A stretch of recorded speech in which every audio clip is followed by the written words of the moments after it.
Selanjutnya adalah presentasi dari Dr. Windu Purnomo, dosen dari Fakultas Kesehatan Masyarakat Universitas Airlangga, dan beliau juga konsultan untuk penanggulangan COVID di tingkat Jawa Timur. Dan beliau ini termasuk yang paling ditunggu-tunggu karena ahli meramalkan apa yang akan terjadi di masa depan dengan COVID-19 berbasis data. Dipersilakan Dr. Windu. Terima kasih Dr. Subur, para guru besar dan para sejawat sekalian.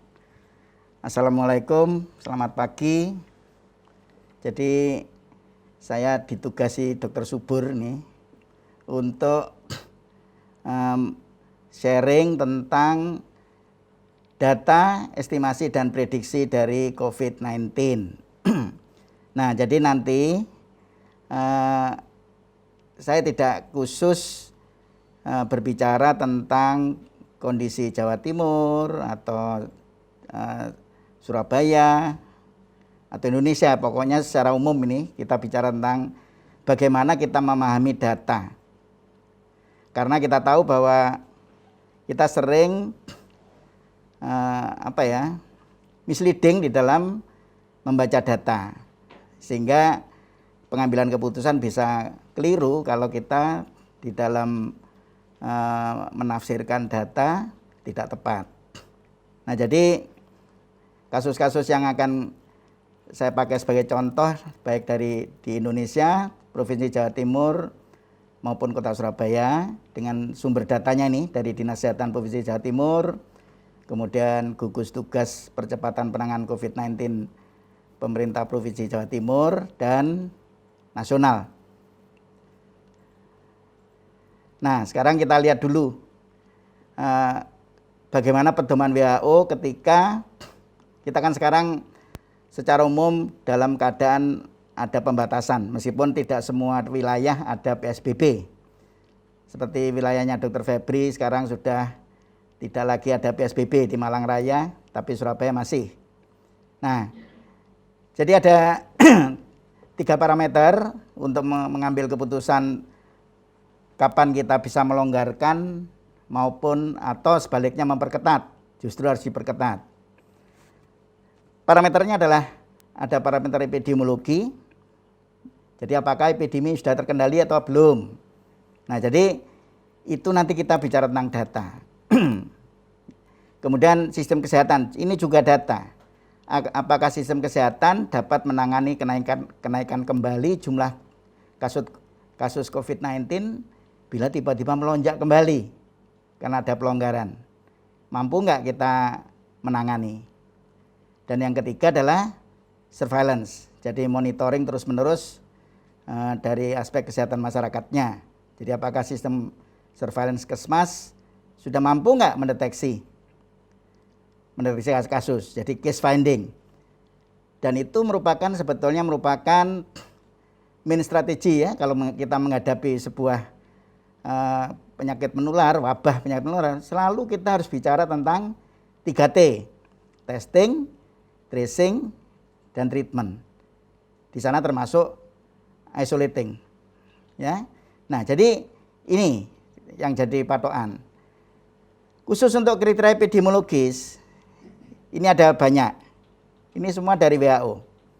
Ya, dan ukuran utama adalah yang kita sebut sebagai bilangan reproduksi efektif atau angka reproduksi efektif. Itu adalah tingkat penularan dari sebuah penyakit menular. Dan itu disebut terkendali kalau RT, jadi yang kita sebut sebagai bilangan reproduksi efektif itu menurun. Menurun itu apa? Disebut di sini menurun secara bermakna apabila sudah kurang dari 1. Dan itu sudah stabil untuk sekian periode, yaitu minimum 2 pekan, 2 minggu. Nah, kriteria epidemiologis yang lain, yaitu ada penurunan minimal 50% selama 3 minggu sejak puncak terakhir, ya, dan penurunannya berkelanjutan, baik itu menyangkut insidens dari kasus konfirmasi dan probable. Jadi tidak hanya melihat kasus konfirmasi doang, tetapi juga yang probable. Yaitu apa? Yaitu misalnya PDP. Jadi kita tidak bisa menganggap PDP ini tidak usah dilihat gitu. Ya, karena itu harus menurut WHO kita tidak cukup hanya melihat kasus konfirmasi. Ya, kemudian kurang dari 5% sampel positif COVID-19. Ya. Jadi artinya ini melihat kita ini mampu nggak sih melakukan tes yang cukup gitu. Ya. Jadi jangan sampai sampel positif itu tadi selama 2 pekan terakhir itu besar. Kemudian kurang dari 5% sampel positif COVID-19 selama 2 pekan terakhir. Ya, di antara sampel-sampel influenza-like illness ya, dan seterusnya. Dan seterusnya ya, jadi nanti bisa dibaca sendiri ini ya, apa saja yang menjadi kriteria epidemiologis. Tapi prinsipnya bahwa semua ini adalah berbasis data. Jadi kita tidak bisa mengatakan terkendalinya COVID-19 itu di luar kriteria epidemiologis. Kriteria-kriteria lain misalnya. Jadi harus melihat data maupun informasi epidemiologis. Apapun itu, jadi berbasis data. Dan tentu yang dimaksud dengan data adalah data yang valid. Data yang mampu menggambarkan, sebetulnya menggambarkan apa yang terjadi di populasi. Gitu.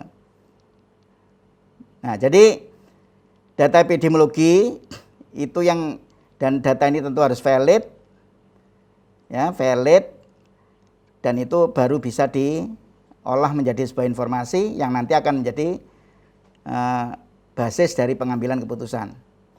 Dan informasi itu bisa deskriptif, jadi hanya potret-potret, kemudian bisa merupakan estimasi, karena kita tahu bahwa testing kita belum cukup sebetulnya. Jumlah testing kita itu belum sampai 2.000 per 1 juta penduduk. Ya, padahal tetangga-tetangga kita itu tinggi-tinggi. Ya, jadi makin banyak testing yang dilakukan, itu makin baik menggambarkan kasus yang ada di populasi. Misalnya contoh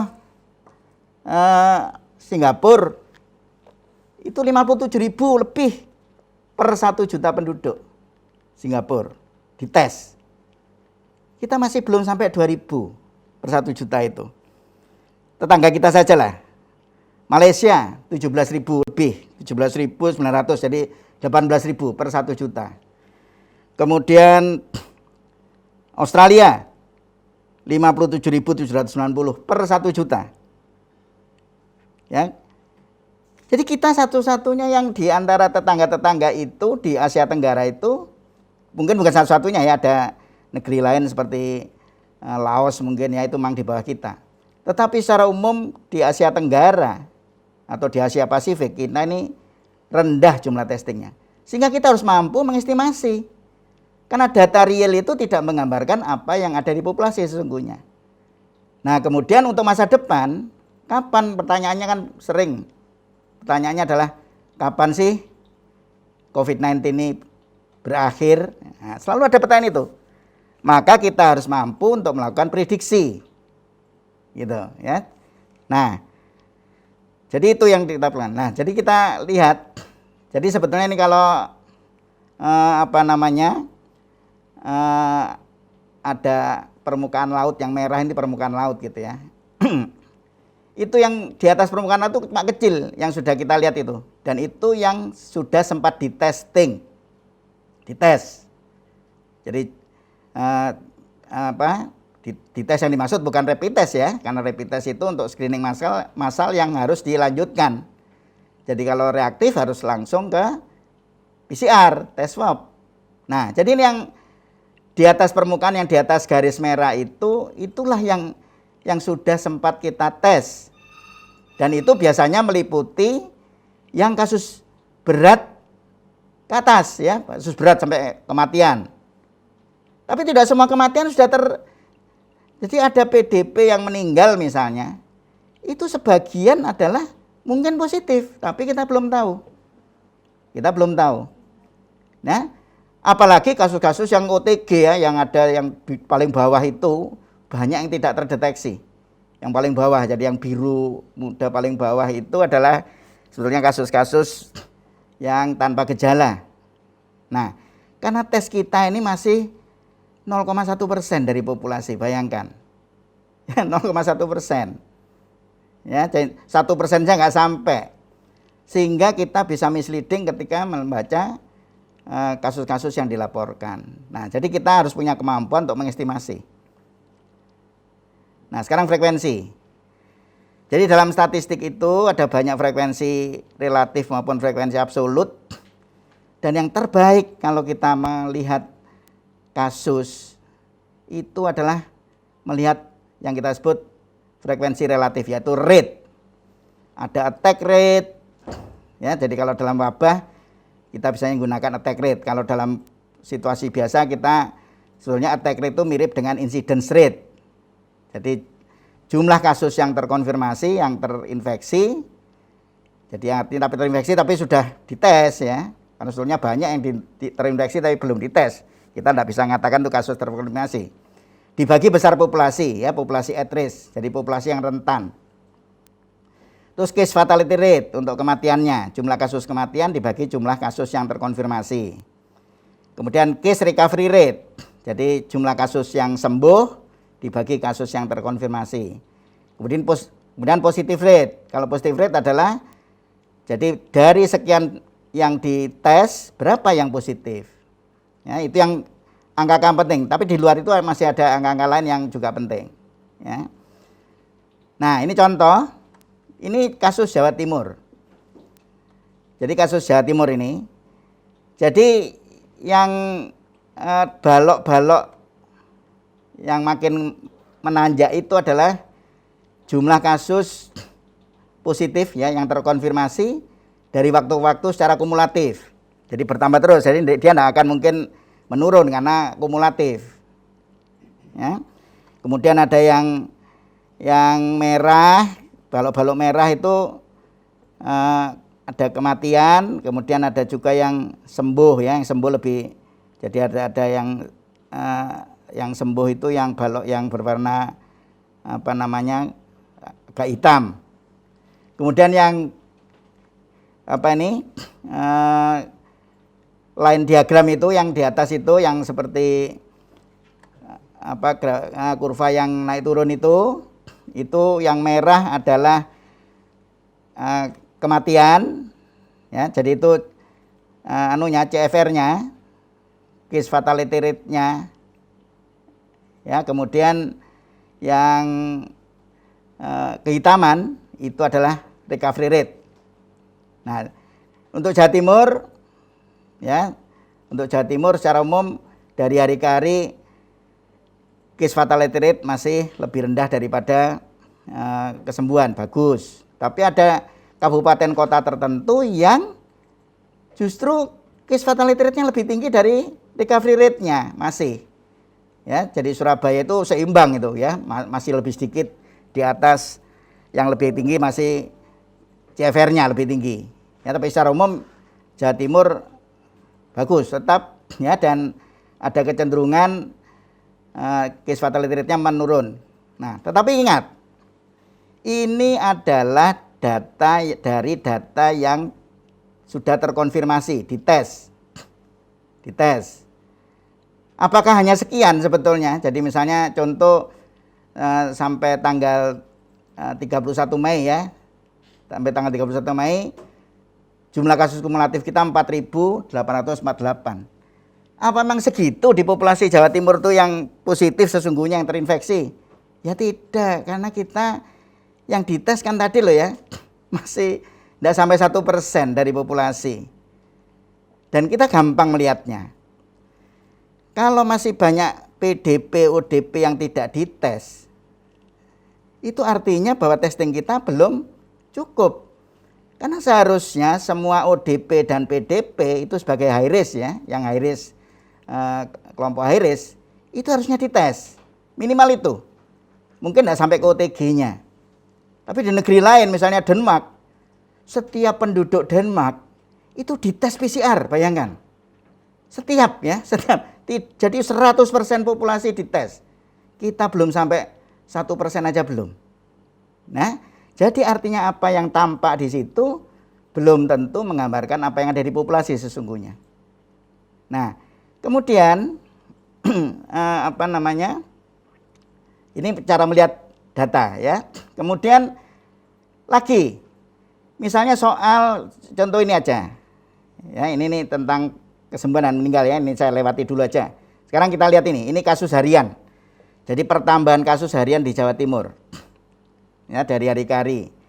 Dan terakhir tanggal 31 Mei jumlah kasus barunya adalah 200 berapa itu 6 berapa ini saya enggak bisa lihat di sininya. 200 berapa itu 61 ya. Kasus baru pada tanggal 31 Mei. Nah, terus itu ada yang lonjakan ya, tanggal berapa itu? Pokoknya di sekitar tanggal 21 bulan 5 itu ya, dan sampai tanggal berapa itu 23 itu melonjak itu, tinggi banget. Kaget itu. Sampai Jawa Timur sampai hampir 500 kasus sehari. Kok bisa gitu? Nah, kita jangan sampai misleading melihat data semacam ini. Kenapa? Ini adalah data ya, jadi kasus baru, pertambahan kasus baru per hari yang dideklar ya di pusat sana ya, kan nanti biasanya Pak Yuryanto itu sebagai jubir mengumumkan sekitar jam 2, jam 3 ya sore. Nanti petang hari nanti baru gugus tugas provinsi mengumumkan khusus untuk provinsi. Nah, itu yang diumumkan itu sebenarnya banyak yang hasil hutang itu. Jadi ada 3-4 hari atau bahkan 7 hari sebelumnya belum masuk laporannya. Ada lab yang sampai utang belum melaporkan, padahal dia sudah meriksa, ya sudah ada hasilnya, tapi belum dilaporkan. Dan dilaporkan numpuk 3 hari, 4 hari numpuk. Sehingga apa? Melonjak gitu. Itu bukan berarti, oh tanggal itu banyak penularan. Segitu. Yang kemudian turun lagi, bagus itu, penularannya turun. Tidak. Itu karena ada keterlambatan. Nah, jadi kita hati-hati kalau melihat kasus-kasus baru yang dilaporkan, yang dideklar oleh itu PHEOC itu ya, karena itu adalah termasuk kasus-kasus yang utang atau kadang-kadang reagennya habis, ada beberapa lab yang tidak melakukan pemeriksaan, tiba-tiba turun, nanti kita senang, wah ini turun pasti karena penularannya tidak ada lagi, keliru kita. Nah, sehingga yang tepat kalau kita membaca data bukan dari kasus-kasus yang dideklar menurut tanggal dideklar, menurut tanggal diumumkan, tetapi menurut waktu onset. Nah, di rumah sakit itu ada form 5 dan 6 ya. Itu yang harus diisi, dan di sana ada pertanyaan yang menanyakan kapan seorang mereka yang positif itu pertama kali mengalami gejala. Kapan? Tanggal berapa? Nah, itu yang kita sebut sebagai tanggal onset. Itu yang betul-betul bisa kita pakai. Bukan data ini. Jadi kita tidak boleh memprediksi atau menafsirkan dari data yang ini, itu tidak bisa. Ya, jadi yang kita harus yang harus kita tafsirkan adalah yang kita sebut ini, kurva epidemik. Nah, ini kita bikin kurva epidemik. Jadi kurva epidemik itu apa? Adalah merupakan serangkaian data epidemiologi yang divisualisasi dalam bentuk grafis. Ya, data sajian dalam ada sumbu X, ada sumbu Y. Yang penting sumbu X-nya adalah waktu onset. Itu ada waktu onset. Ini waktu onset. Waktu onset itu adalah waktu saat kasus yang terinfeksi itu mengalami gejala untuk pertama kali. Dan itu harus melalui anamnesis. Kalau ini luput, kita akan kehilangan pengetahuan tentang kapan sesungguhnya itu terjadi, kasus itu mulai terjadi. Nah, jadi ini yang harus dibikin. Nah, ini contoh yang namanya kurva epidemiologi. Jadi sumbu X-nya adalah waktu onset, tanggal onset, bukan tanggal ketika dilaporkan, diumumkan oleh gugus tugas atau diumumkan oleh Bapak Jubir di pusat sana, bukan. Tapi ini. Nah, ini harus kita punyai. Jadi tidak boleh form 56 itu tidak boleh sampai tidak terisi. Nah, cuma memang ada laporan dari teman-teman di rumah sakit yang sampai tidak mampu mengisi itu. Kenapa? Karena petugasnya kurang, petugas medisnya, dokter lebih ke klinisnya ya, sehingga lupa tanya. Sehingga kita kehilangan, dan itu kita ada daerah-daerah tentu yang sampai kehilangan waktu onset. Sehingga kita tidak bisa menafsirkan apa-apa tentang data itu. Jadi data yang harus kita punyai adalah harus ada waktu onset, tanggal onset. Dan kita bikin kurvanya. Ini yang kita sebut kurva epidemiologi. Dari sini kita bisa melihat ya bahwa bagaimana naik turunnya kasus. Nah, cuma yang di sebelah kanan itu kan lebih rendah toh.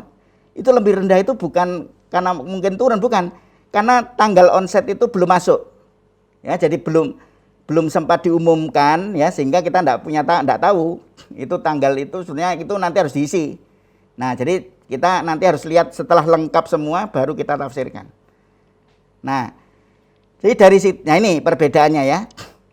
Ini yang kumulatif, kalau tadi kan harian, kumulatif. Ini yang hitam itu adalah yang hitam itu adalah waktu onset. Ya, yang jadi bar diagram ya secara kumulatif yang menurut waktu onset. Yang merah itu menurut tanggal diumumkan oleh PHIOC itu yang dideklar. Nah, itu bedanya. Ya. Jadi yang kita lihat seharusnya yang mana? Yang hitam, bukan yang merah. Karena kita sering yang kita lihat yang merah. Nah, itu kekeliruan kita. Dan nanti yang kita prediksi itu di dalam menghitung RT, jadi tadi bilangan reproduksi efektif yang dipakai adalah yang hitam, bukan yang merah. Nah, sekarang kita bicara tentang bilangan reproduksi. Jadi bilangan reproduksi itu ada dua, R0 dan RT. R0 adalah rata-rata jumlah individu yang rentan, yang susceptible, yang secara langsung terkena infeksi. Oleh siapa? Oleh populasi yang telah terinfeksi. Jadi berapa banyak? Ya, dan masuk ke dalam populasi yang seluruhnya masih rentan. Jadi ini di awal R0. 0 itu artinya waktu di nol. Jadi di awal pandemi, awal wabah. Sedang kalau RT sama dengan yang di atas sepertinya definisinya, tetapi sudah wabah berjalan. Jadi di waktu ke T. Nah, jadi prinsipnya gini. Misalnya ada R0 atau RT sebesar 2. Itu artinya setiap orang yang terinfeksi, yang sudah terinfeksi, dia akan menulari orang lain sebanyak 2 orang selama masa infeksiusnya. Jadi seseorang yang terinfeksi itu kan ada masa infeksiusnya, masa kontagiusnya. Ya, kalau untuk COVID-19 ya sekitar 16 sampai 19 hari lah. Dia selama waktu sekian itu nulari berapa orang gitu. Nanti orang yang tertular juga nulari berapa orang lain-lainnya. Kalau setiap orang nulari 2 itu berarti artinya R0-nya atau RT-nya 2. Makin tinggi RT atau R0 berarti wabah makin melesat melonjak ke atas. Dan RT diharapkan kurang dari 1. Ya, jadi RT itu ini ya. Secara umum itu adalah perkalian dari 3 komponen. P kali T kali C. Kalau P, T, C-nya boleh saja nanti notasinya berbeda, nggak masalah, yang penting isinya apa. Jadi P itu adalah probabilitas virus bisa nulari. Dan itu sifatnya given, karena itu adalah karakteristik virus. Jadi virus HIV beda probabilitas penularannya dengan misalnya COVID-19. COVID-19 lebih mudah, karena droplet aja dengan jarak yang 1 meter dia bisa nulari. Ya, kalau ada orang terciprat droplet. Kalau HIV kan lebih sulit. Karena untuk nulari harus hubungan seks dulu dan lain-lain. Ya. Masa kontak, kemudian T adalah masa kontagius. Lamanya masa penularan. Kemudian C adalah jumlah orang yang ditemui kontak selama masa kontagius.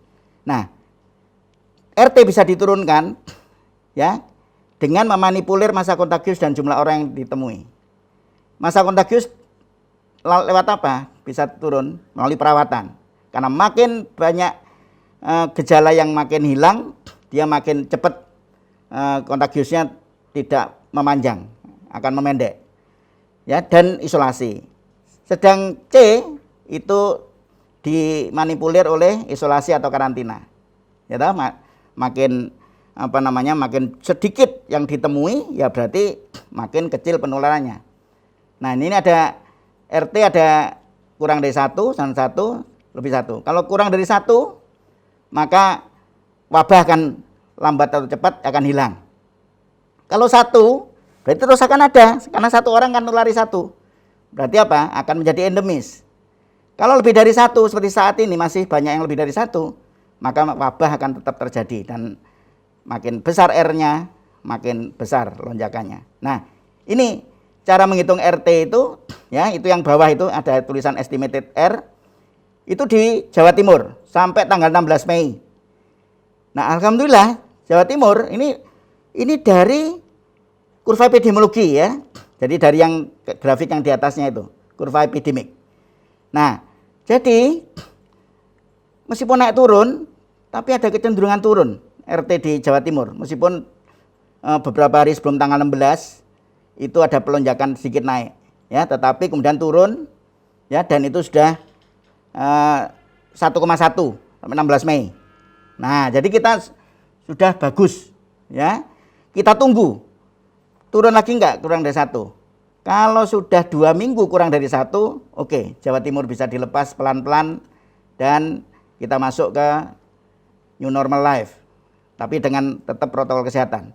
Tapi kalau masih 1,1, jangan dilonggarkan, gitu. Ya. Nah, ini informasi spasialnya, ya toh, ini. Nah, ini contoh bahwa Surabaya merah itu, ya, kita bisa lihat mana saja yang merah, ya, di Jawa Timur. Dan itu dari hari ke hari, ya, tentu berbeda-beda. Ini OTG, ada ODP, ada PDP. Ya, ini masing-masing OTG, ODP dan PDP. Ya, nah ini saya ambil dari Google Mobility. Ya, jadi Google Mobility itu membantu kita, ya, untuk melihat berapa banyak orang, berapa persen orang yang tinggal di rumah selama masa pandemi ini. Nah, ini dari waktu ke waktu Surabaya itu bagus itu. Surabaya yang ini ya, yang itu tadinya merah di bulan Maret. Jadi artinya banyak orang yang keluyuran, kemudian dengan PSBB menurun, mencerah itu ya, Surabaya. Ya, ini saya punya itu pada bulan April, Mei lebih cerah lagi. Nah, lebih biru berarti lebih banyak tinggal di rumah. Itu bagus. Ini adalah untuk melihat proses PSBB berlangsung dengan baik atau enggak. Lumayan bagus, meskipun memang kalau kita lihat di jalanan masih banyak orang ya, tapi secara umum bagus, gitu ya. Nah, ini khusus kota Surabaya ini per kecamatan, ya, makin banyak yang membiru toh. Nah, meskipun ada yang masih merah, ini bagus. Nah, kemudian estimasi ini ya ini, ya. Jadi kalau kita misalnya lihat gini, ini ada kasus ODP, PDP dan ODP yang 6.410 itu adalah kasus PDP di Jawa Timur nih, ya. Kematiannya ada 599 tuh. Kemudian ODP-nya 24.000 sekian, ini pada tanggal tertentu ya. Saya lupa tanggalnya gitu. Kemudian yang meninggal 102. Nah, jadi sebetulnya kita bisa ngestimasi ya. Kita bisa ngestimasi. Dari mereka yang PDP maupun ODP ini sebetulnya kalau kita tes semua, itu berapa yang jadi positif terkonfirmasi. Andaikan dites. Jadi positif rate di Indonesia secara umum itu 9,3%. Artinya dari 100 yang dites itu yang positif adalah 9,3 orang. Nah, jadi kalau kita menggunakan itu sebetulnya PDP yang positif kita bisa perkirakan di Jawa Timur nih ya. Itu ada 9,3% kali 6.410 menjadi 598. Andaikan CFR-nya enggak usah pakai yang 9%, 8% secara ini ya, secara di Jawa Timur ya, kita pakai CFR global aja 5%, maka yang meninggal itu dari yang PDP dan itu meninggal karena positif, itu kurang lebih ada 30 orang. Nah, jadi kita sebetulnya bisa mengestimasi itu. Ya, berapa sesungguhnya sih? Kan kita enggak ngetes yang PDP dan ODP, mungkin enggak sempat dites. Tapi kita harus bisa memperkirakan, ya, berapa orang yang sebetulnya positif, ya, dan berapa orang yang sebetulnya meninggal karena kasus positif. Nah, gitu ya. Jadi itu salah satu cara mengestimasi. Sekarang prediksi. Nah, prediksi macam-macam ya. Kita cara prediksi. Bisa dengan regresi biasa ini. Cuma regresi itu ada kelemahan karena ini regresi yang simpel ya. Jadi simpel eksponensial atau simpel kubikel ya dan sebagainya. Itu hanya melibatkan waktu saja. Ya, waktu. Tapi kita sudah bisa prediksi sebetulnya. Ya, ini yang kubikel. Tapi faktornya hanya satu, yaitu waktu. Ya, ini kuadratik. Ya, untuk menilai kapan kasus itu mulai stabil. Tapi ini berdasarkan tanggal 28 Maret dulu. Ya. Sekarang sudah berubah gitu ya. Malah meruncing lagi gitu ya. Ini kan dulu sebelum ada orang mudik. Ini Jawa Timur nih, dulu ya. Nah, ini juga dulu nih. Ya, untuk Indonesia nih. Itu ada penurunan, ada puncak yang kemudian menurun. Ya, puncaknya itu di awal Mei. Ya, tapi itu dulu ketika memprediksi pada bulan Maret, akhir Maret. Yang belum ada mudik, belum ada apa dan seterusnya. Ya, padahal pergerakan manusia itu justru meningkat tuh setelah Maret. Nah, jadi ini sudah berubah. Nah, ini contoh ya, contoh prediksi. Nah, sekarang prediksi yang terbaik adalah prediksi SIR. Jadi S-nya itu adalah susceptible, ya, kemudian infected dan remove. Remove itu adalah campuran antara yang sembuh dan yang meninggal. Nah, model SIR ini yang cocok untuk dipakai untuk penyakit menular yang seperti COVID-19, yaitu yang dia bisa imunitasnya itu bisa seterusnya ya, meskipun ada kasus-kasus dilaporkan reinfeksi dan sebagainya, tetapi itu kecil ya. Karena kalau ada banyak reinfeksi tidak menimbulkan imunitas yang permanen, maka kita tidak boleh pakai ini, tidak bisa. Jadi ini asumsinya hanya untuk penyakit menular yang setelah terinfeksi dia kebal untuk selamanya. Ya, jadi nanti kita harus ngitung dari situ. Jadi ini jumlah yang susceptible ditambah infected tambah remove itu 100%. Ya, artinya populasi. Nah, dan kita menggunakan RO dan RT untuk memprediksi ini. Dan memperhitungkan recovery rate. Makin rendah RT-nya atau RO-nya, maka tentu prediksinya lebih bagus. Puncaknya lebih landai dan lebih cepat selesai. Juga demikian recovery rate. Recovery rate makin tinggi juga sama. Puncaknya akan lebih landai dan lebih cepat. Ya, ini contoh. Ya, ini untuk Surabaya Raya. Ini data sampai 26 Mei dulu. Ya. Jadi yang kita lihat yang terutama yang biru ini adalah prediksi infeksinya. Ya, prediksi infeksi. Ya, jadi artinya orang yang terinfeksi ini mencapai puncak ya sebetulnya di hari kelimaan ya, setelah 26 Mei, tapi itu setelah 26 Mei kan banyak, kan antara 24 25 itu kan lebaran ya. Banyak orang ini sudah berubah lagi data ini ya. Tetapi sebetulnya puncaknya ya di hari kelima setelah tanggal 26. Ya, kemudian pelan-pelan turun sampai hari ke-45 sudah landai. Tapi andaikan ya, ini dengan RT saat itu 1,4 Surabaya. recovery rate-nya 8,1% itu, yang sebelah kanan itu. Ya. Tapi andaikan RT, artinya PSBB itu waktu itu ketat banget. Ya, kan sebetulnya PSBB jilid 1, 2, juga 3 ini kan ya tidak sesuai harapan ya. Banyak orang keluyuran. Tapi andaikan ya, tadinya PSBB itu ketat, RT-nya bisa 1,1 pada tanggal 20 Mei, akan lebih landai itu anunya, puncaknya ini. Dan lebih cepat berakhir. Sayangnya masyarakat tidak patuh. Nah itu. Jadi kalau kita RT-nya lebih rendah karena orang patuh, ya, kemudian recovery rate-nya tinggi, recovery rate berarti berada di rumah sakit, ya, maka kita akan cepat selesai COVID-19 itu dengan puncak yang tidak tinggi, sehingga pelayanan kesehatan tidak kewalahan. Nah itu cara dan ini ada softwarenya, sebetulnya gampang ya, bisa ini pelatihan sebentar itu sudah bisa. Nah ini ada varian yang lain, ini SEIR ya, jadi E tambahan E-nya adalah exposed, jadi susceptible, exposed, ya, kemudian infected dan removed. Nah ini sama aja. Nah ini ada analisis korelatif, ini ada korelasi, ini terakhir ini ya. Jadi